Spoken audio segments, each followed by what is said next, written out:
Well, if you've always liked the looks of the A4 as well as the A6 saloon but wanted something with a little more pizzazz and a lot more performance, then the S5 is the car to go for. Now, we've already tried and driven the regular A5 saloon version of this car, but how is the S5 different to that?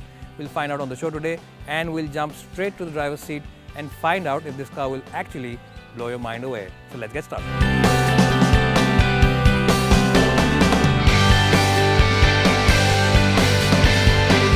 Well, so the S5 is just like any other typical Audi, and what do I mean by that? Simply this, that the cabin quality is absolutely faultless and perceived quality levels are absolutely first rate. Yes, you will really have a hard time inside this car finding a fault with the cabin in terms of the quality as well as the materials used. Now, the big difference when compared to the regular A5 saloon is the fact that these seats have side bolsters.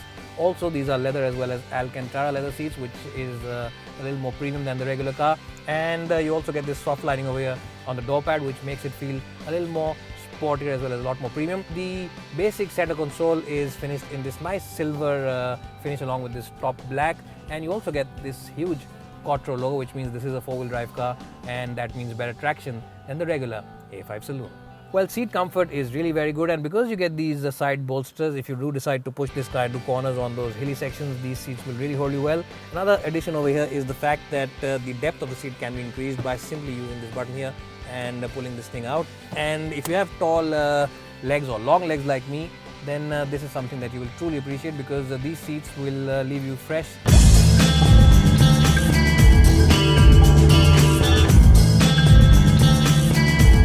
Well, so the Audi S5 comes with a 3-litre V6 petrol engine, and it makes a little over 350 bhp of power, which of course, I just said, is sent to all four wheels via the Quattro system. Now, officially, the Quattro system splits the power 40-60% on the front and the rear axle, but if need be, it can throw out all the power or most of the power to the rear axle by about 85% of it, or even throw about 75% power on the front axles, but it of course depends on what kind of road surfaces the car is driving on.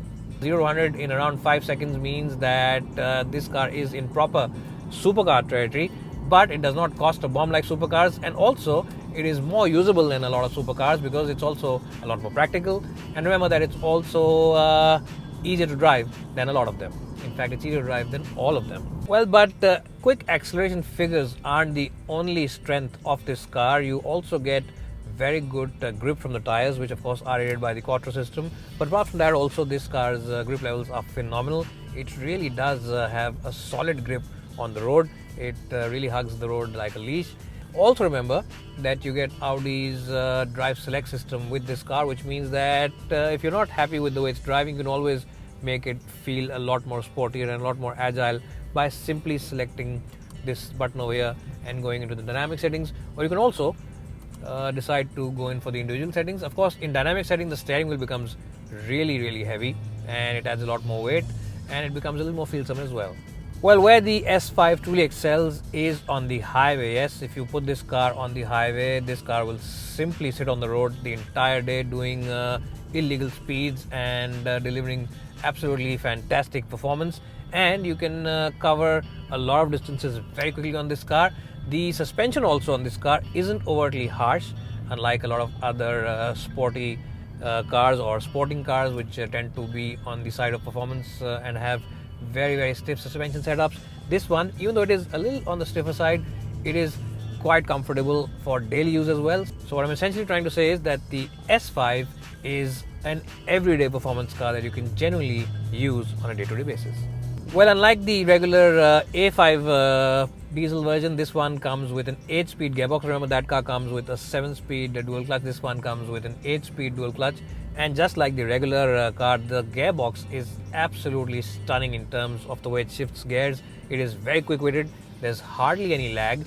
And if you decide to use it manually by using these paddle shifters over here, it feels just as quick as it does on automatic mode. In fact, I can't decide if it feels quicker on automatic mode or if it is much more quicker on this mode, because both modes are equally impressive.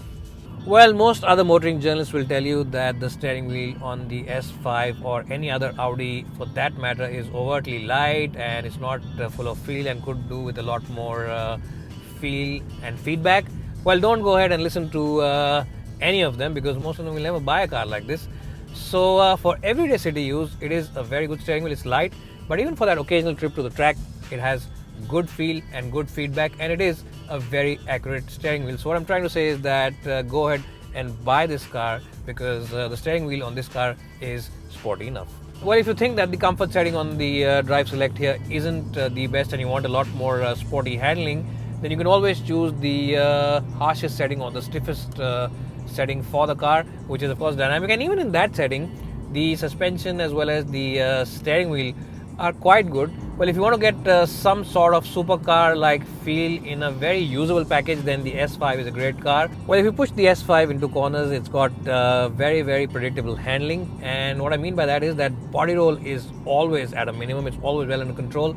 And this car has a very forgiving nature. So if you do overstep, it'll quickly fall back in line, and it won't really hurt the driver, unlike a lot of other cars which are as powerful as this.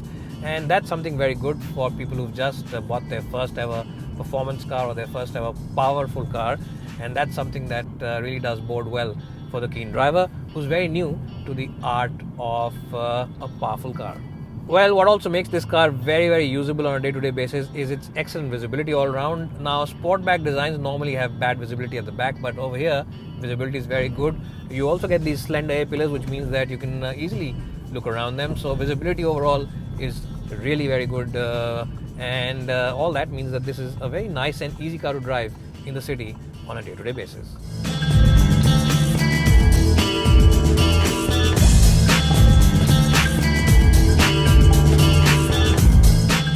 So in conclusion, what do I think about the new S5? Well, I'll end it by saying that the new Audi S5 gets an A1 in my book. It's bye for now, and hope to see you soon.